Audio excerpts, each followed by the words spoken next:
Още един път, трети за късмет, цялото. Ей!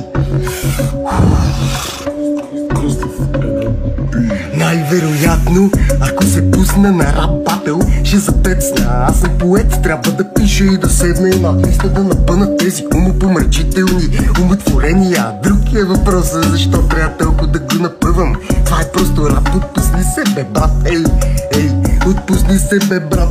Така че братчето ми, видчето, си пусни и усили, нека баса да гърми, нека нема напрежонка да го кара на полека. Само искам да вметна, че с вашите майки върви ми муабета и пушихме у вас джонка.